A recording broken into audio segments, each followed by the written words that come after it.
Time to end teen takeovers. Look, I'm a proud baby boomer. We respected our parents, worked hard in school, and helped America prosper.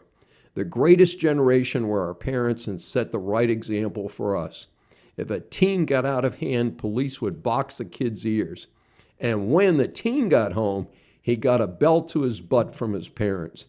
These days, the police and the parents would get arrested.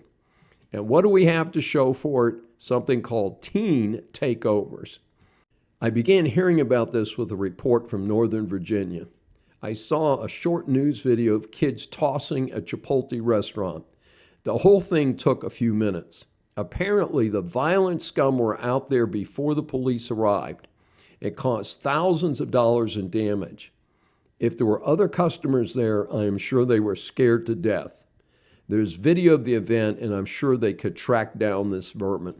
In fact, I'm insisting that the cops start tracking them down. Following that and other problems in that area, there are calls to prosecute the parents of the poorly guided youth. These events cause harm to the locations, other customers, and to the general public. It also means that police, who should be patrolling our neighborhoods, are wasting time chasing unruly teens. Early in May, a story out of Tampa, Florida said that 22 kids aged 12 to 21 were arrested. Other takeovers have included gunfire. There were serious problems in Chicago over Memorial Day weekend. There were multiple teen takeover events organized via social media. The incidents resulted in dozens of arrests, violence, and injuries to police officers.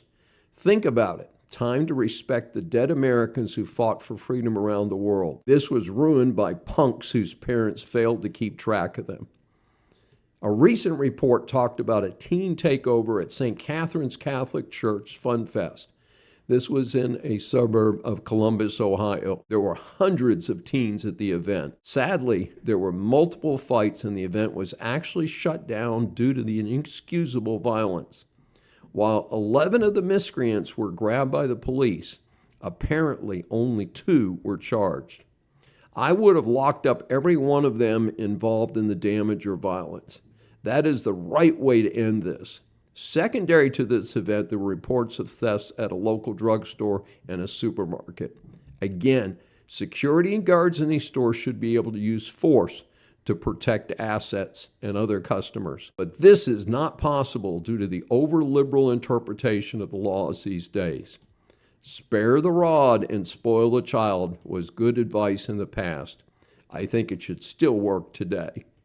These events are not spontaneous. There's planning done on social media. On the plus side, cops in one area found out about a takeover being planned, tracked it, and then stopped it before it happened. Good for them. I note that some communities and malls are enforcing curfews.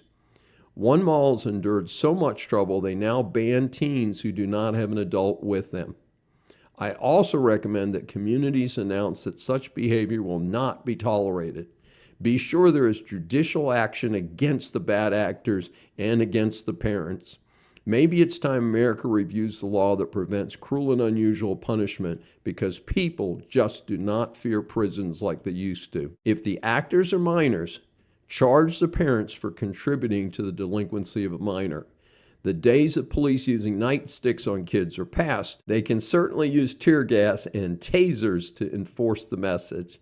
I think a kid who is taken down by a taser, writhes on the floor while peeing his pants in public, might have a better understanding of the need to obey the law. With summer upon us, time to act now to stop this nonsense.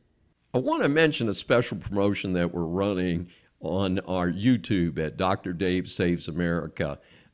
We have passed 1,000 subscribers, and we're now on the road to 3,000 subscribers. And if you're interested, in the comments, tell us if you want Bad Deal for America or you want Decline of America. We will be having a drawing after we pass the number 3,000, and people who have posted that they want to be in the drawing and indicate which book they're interested in, and we'll be sending them that particular book. Thanks for joining us. We really appreciate your feedback and concerns. And remember, you can always like, comment, and subscribe. right below. And if you've got any ideas for a specific episode or topic, be sure to let us know in the comments. And we generally not only read all the comments, we try and take action based on them. And you can also see us at our website, drdavesavesamerica.com.